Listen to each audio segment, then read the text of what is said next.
अखिल भूमंडलीय सर्वशिरोमणि मुनि समाज के संस्थापक आदि मुनीश्वर योगेश्वर सदगुरुदेव शिव मुनि महाराज की जय। उपस्थित मुनि वृंद, साधु सज्जन वृंद, संत वृंद, साधक वृंद, आध्यात्म ज्ञान के जिज्ञासुओं और प्रेमियों, सभी श्रोता वृंद, आप सबको मेरा कोटिशः नमन, सप्रेम जय जीव। आध्यात्मिक चर्चा चल रही है ना। हम लोग सदगुरुदेव शिवमुनि महाराज रचित ग्रंथ सत्य सुंदर और स्वतंत्र विचार पर चर्चा कर रहे हैं। अध्याय 7 पर चर्चा हो रही है, ईश्वर के भक्तों की मुक्ति। वाह क्या कहना। फिर से हम थोड़ा पढ़ देते हैं उसको, है ना। चर्चा तो कल हुई नहीं थी, है ना। उसको नीचे हम लोग चर्चा करेंगे, याद दिलाने के लिए हम थोड़ा पढ़ देते हैं। सालोक्य जो है, सालोक्य मुक्ति के बारे लिखे हैं। सालोक्य मुक्ति मुक्ति नहीं है। ईश्वर लोक, शिवलोक, ब्रह्मलोक, विष्णुलोक, इंद्रलोक, स्वर्ग और वहिष्ठ कदापि मुक्ति के स्थान नहीं है। देखिए, सालोक्य मतलब क्या होता है? उसी का लोक, ईश्वर का लोक। ईश्वर का लोक माने ईश्वर के देश में आप रहेंगे। यह शरीर छोड़ने के बाद आप जहाँ जाएंगे वो या तो ईश्वर लोक कहेंगे, उसको शिवलोक कह सकते हैं, ब्रह्मलोक, विष्णुलोक, इंद्रलोक, स्वर्ग, बहिष्ठ जो भी है वही जगह है। अब बताइए, वहाँ की बातें सुन लीजिए अब, है ना। जहाँ अप्सराएं रहती हैं, जहाँ गाने वाले गंधर्व रहते हैं, जहाँ गिलमान और हूरें रहती हैं, और जहाँ शराब की नदी बहती है, जहाँ देवताओं, शिवगणों, विष्णुगणों और फरिश्तों का शासन है, जहाँ ईश्वर, शिव, विष्णु, इंद्र और खुदा का अधिकार और शासन है, वह वासना का स्थान है, भक्ति और सेवा का स्थान है, गुलामी का स्थान है, परवशता और विवशता का स्थान है, ईर्षा और द्वेष का स्थान है, सबका स्थान है, अच्छे से अच्छा है, पर स्वराज, स्वतंत्रता और मुक्ति का स्थान नहीं है। धन्य आत्मा, धन्य धन्य सदगुरुदेव शिव मुनि महाराज, ये स्वर्ग जहाँ जाने के लिए लोग तरस रहे हैं, ठीक से सुन लीजिए। आपको अच्छा लगेगा क्या? अद्भुत, हमें तो बिल्कुल पसंद नहीं आया सुन करके ही, है ना। जहाँ अप्सराएं रहती हैं, जहाँ गाने वाले गंधर्व रहते हैं, जहाँ गिलमान और हूरें रहती हैं, जहाँ शराब की नदी बहती है, भला किसको पसंद आएगा शराब की नदी बह रही हो? उसका गंध भी पसंद नहीं आता। जहाँ देवताओं और शिवगणों, विष्णुगणों और फरिश्तों का शासन है, वहाँ ये सबके शासन है। जहाँ ईश्वर, शिव, विष्णु, इंद्र और खुदा का अधिकार और शासन है, बताइए। वह वासना का स्थान है रे बाबा, कौन जाएगा? भक्ति और सेवा का स्थान है। भक्ति और सेवा और गुलामी करते जिंदगी बीत जाएगी, है ना। गुलामी का स्थान है, परवशता और विवशता का स्थान है, ईर्षा और द्वेष का स्थान है, सबका स्थान है, अच्छे से अच्छा है, पर स्वराज, स्वतंत्रता और मुक्ति का स्थान नहीं है। लीजिए, सदगुरुदेव शिवमुनि महाराज की जय। आप जिस स्वर्ग की कल्पना करते हैं वह तो ऐसी है। आपको अच्छा लगेगा क्या? अभी एक पल के लिए कहीं जाते हैं, नाच गाना होता है, जो कुछ भी होता है, कहाँ देख के आते हैं, फिर अपने घर आते हैं, है ना। आराम लगता है अपने घर में। लेकिन यहाँ बाप रे बाप। अब सुन लीजिए आगे। स्वराज वहाँ है जहाँ अपना राज है ना। स्वराज वहाँ है जहाँ अपना राज है। परलोक, परदेश, स्वर्ग और सालोक्य मुक्ति के स्थान में स्वराज नहीं है। वो परलोक है, वो परदेश है, दूसरे का लोक, दूसरे का देश, वो क्या है? स्वर्ग है ना। और सालोक्य मुक्ति के स्थान में स्वराज नहीं है। सालोक्य मुक्ति माने दूसरे के लोक में जाएंगे ना, ईश्वर के लोक में। आप यदि खुदा को मानते हैं तो खुदा के लोक में जाएंगे, विष्णु को मानते हैं तो विष्णु के लोक में जाएंगे, शिव को मानते हैं तो शिव के लोक में जाएंगे, ब्रह्मा को मानते हैं तो ब्रह्मलोक में जाएंगे, है ना। लेकिन वहाँ क्या है? वो दूसरे का लोक है। आगे देखते हैं, जहाँ स्वराज नहीं वहाँ स्वतंत्रता नहीं। जहाँ स्वराज नहीं वहाँ स्वतंत्रता कैसे होगा?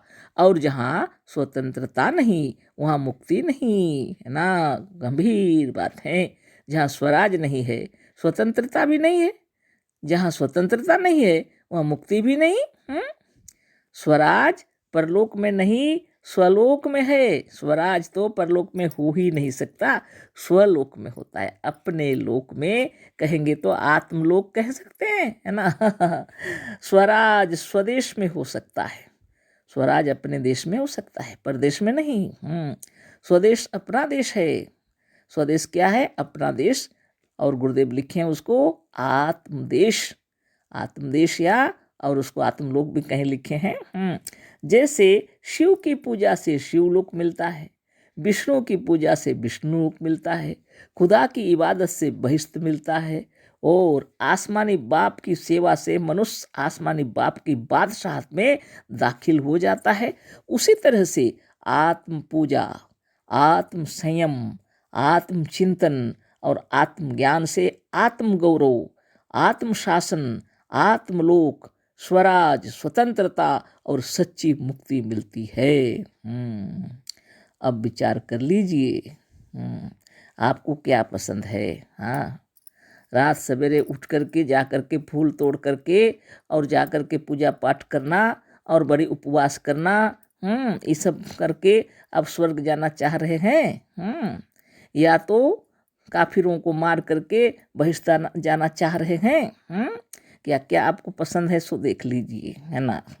आपको जो पसंद है वो तो आपके ऊपर है ना, वो तो कोई दूसरा कर नहीं सकता। हाँ, कि आप योग साधन करना चाह रहे हैं, आत्म गौरव, आत्म शासन, आत्मलोक, स्वराज, स्वतंत्रता और सच्ची मुक्ति चाहते हैं कि अब बंधन चाहते हैं, है ना। ये तो आपके ऊपर निर्भर करता है। सदगुरुदेव लिख दिए हैं, हमारी इच्छा हुई हम पढ़ के सुना रहे हैं आपको। हम तो आत्म पूजा, आत्म गौरव, आत्मलोक, इसको ही स्वराज कहते हैं, और दिन रात सुबह शाम अपने आत्म ध्यान चिंतन में लगे रहते हैं हम। ये बहुत बड़ी बात है ना। हमें और कोई दूसरा लोक नहीं चाहिए। स्वदेश में रहना चाहते हैं, अपने देश में, अपने आत्मलोक में, है ना। यहाँ शरीर, स्थूल शरीर में भी आत्मलोक में और सूक्ष्म शरीर में भी आत्मलोक में, है ना। ये है सच्ची मुक्ति, है ना। आप भी विचार कर लीजिए, आप कितना आनंद से भी रहते हैं। यह दुनिया किसने बनाया? स्वयं आपने। माता पिता भाई बहन गुरुजन अड़ोसी पड़ोसी मित्र बंधु बांधव सखा सब आपने बनाए हैं। आप यहाँ खुद ही आए हैं, है ना। जन्म लिए हैं, शरीर धारण करके आए हैं। और जब यहाँ आनंद से रहेंगे, हाँ, कुछ शांति की जरूरत पड़ेगी तो फिर शरीर छोड़ देना पड़ेगा, स्थूल जगत स्थूल लोक, फिर आत्मलोक में जाएंगे, है ना। मनोमय संसार में होंगे, आनंद स्वरूप होंगे। कोई जरूरत नहीं, किसी दूसरे के लोक में नहीं जाएंगे आप, आत्मलोक में जाएंगे। बहुत स्वतंत्र स्वाधीन आनंद स्वरूप रहेंगे, है ना। क्या जरूरत है आपको किसी दूसरे के लोक में जाने की, बताइए। सदगुरुदेव क्या कह रहे हैं, जिसको लोग क्या समझते हैं आनंद का स्थान, वो आनंद का स्थान है। हाँ, शराब की नदी बह रही होगी, हाँ, हूरें और अप्सराएं होंगी वहाँ पर, गंधर्व गाना गा रहे होंगे, आपको पसंद आएगा? हाँ, अच्छा नहीं लगता है। जब अपनी इच्छानुसार गाना सुनेंगे, अपनी इच्छानुसार कुछ काम होगा, वो अलग बात है। अब वहाँ जबरदस्ती, हाँ, वासना का स्थान है बोल रहे हैं, ईर्ष्या द्वेष छल प्रपंच उत्पन्न हो जाते हैं वहाँ पर, वहाँ कौन जाएगा? कोई पागल हुआ है जो जाएगा? हाँ, ऐसे स्थान में कौन जाएगा? बिल्कुल नहीं, है ना। तो सदगुरु क्या बोल रहे हैं, ध्यान से देख लीजिए, सुन लीजिए, विचार कर लीजिए और अपने अपने ग्रंथों का अध्ययन कर लीजिए। ठीक से पढ़ लीजिए। संस्कृत के ज्ञानी है तो संस्कृत वाला ग्रंथ पढ़ लीजिए, है ना। उर्दू का ज्ञान है तो कुरान शरीफ पढ़ लीजिए। अपने अपने धर्म ग्रंथों को अच्छा से पढ़ लीजिए। वहाँ पर स्वर्ग के बारे तो वर्णन किया ही होगा, बहिष्ठ के बारे भी, आसमानी बाप के बारे भी सब लिखा हुआ है। अब आप सोचिए, जिसके लिए आप इतना दिन रात मेहनत कर रहे हैं, क्या दूसरे के लोक में जाने के लिए? ध्यान तपस्या कीजिए, शांति से रहिए जीवन में, है ना। तो हम क्यों बोले, वो तो आपकी इच्छा है ना। हम क्यों बोले, वो तो आपकी इच्छा है। हाँ, मेरी इच्छा है सो हम बता दिए। आगे पढ़ते हैं, सदगुरुदेव क्या लिखे हैं। कोई दूसरा चेतन तत्व, व्यक्ति या पुरुष, चाहे वह बड़े से बड़ा हो, देवता हो या ईश्वर हो, तुम्हें मुक्ति नहीं दे सकता, तुम्हें स्वतंत्र नहीं कर सकता, जब तक तुम स्वयं आत्मज्ञान और आत्म गौरव को स्मरण करके स्वतंत्र होना नहीं चाहते।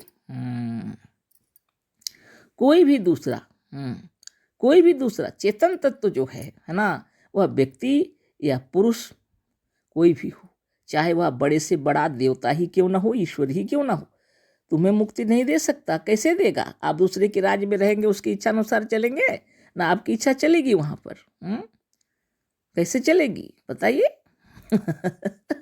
तुम्हें स्वतंत्र नहीं कर सकता। जहाँ आप स्वतंत्र खुशी और आनंद की कल्पना कर रहे हैं, वह कोई भी स्वतंत्र जगह नहीं है। वह आपको बंधन, महाबंधन। जब तक तुम स्वयं आत्मज्ञान और आत्मगौरव को स्मरण करके स्वतंत्र होना नहीं चाहते।